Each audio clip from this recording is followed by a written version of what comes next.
We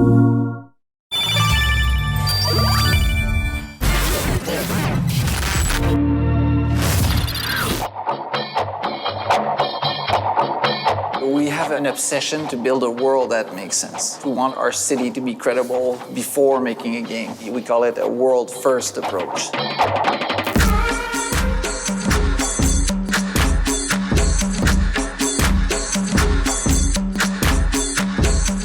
It's really important for us to create a city that feels alive. We speak a lot in Watch Dogs 2 about the world being a simulation, and that's really the fundamental aspect of it. We wanted the world to be non-player centric, meaning it will live without you being there.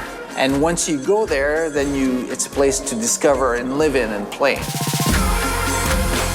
The world of Watch Dogs 2 was a big challenge because it's twice as big as Chicago was. So we have the Marin County, more organic at the north. We have Oakland, we have San Francisco, and also Silicon Valley. Each region has its own flavor. So San Francisco is the more colorful, Mission District is more Mediterranean revival. The variety with the architecture in San Francisco is huge because it's the quintessence of each district.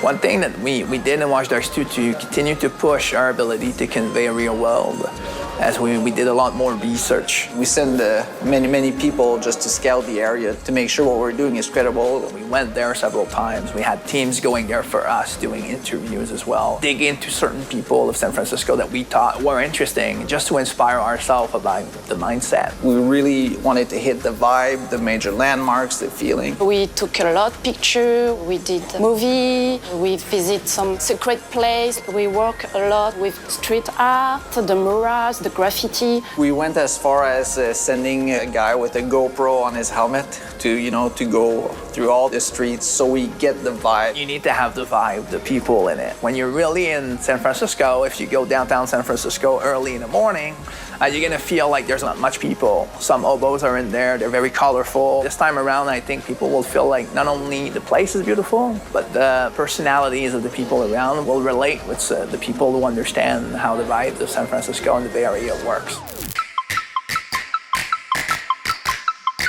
One of the things I wanted to push forward in Watch Dogs 2 is make sure that the world would offer many different stories, many different things to discover. The whole progression of the game is about world exploration.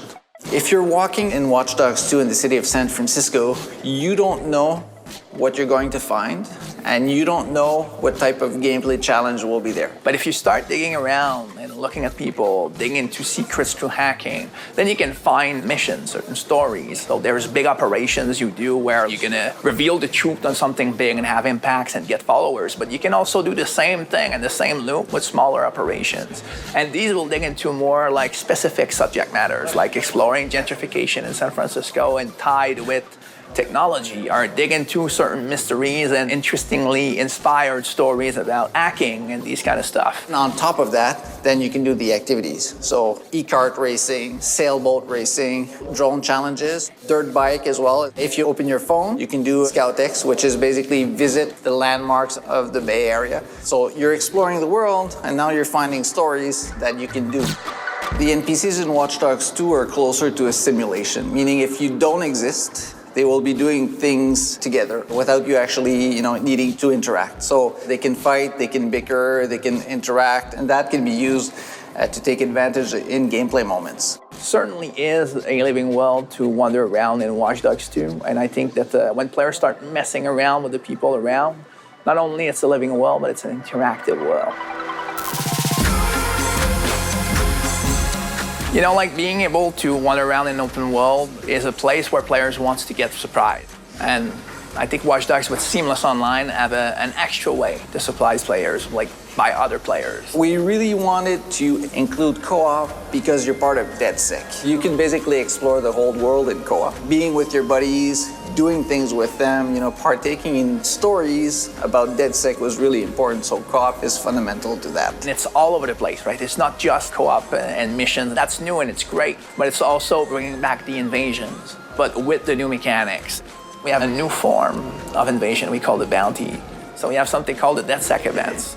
So we're really excited about how those possibilities can fit, because in the end, even after the narrative has been consumed and all of these things, the simulation in the system stays. So the best stories that comes about Watch Dogs 2 become stories about players, because it's always the case. It's the ideas of millions of players combined together that blows our minds.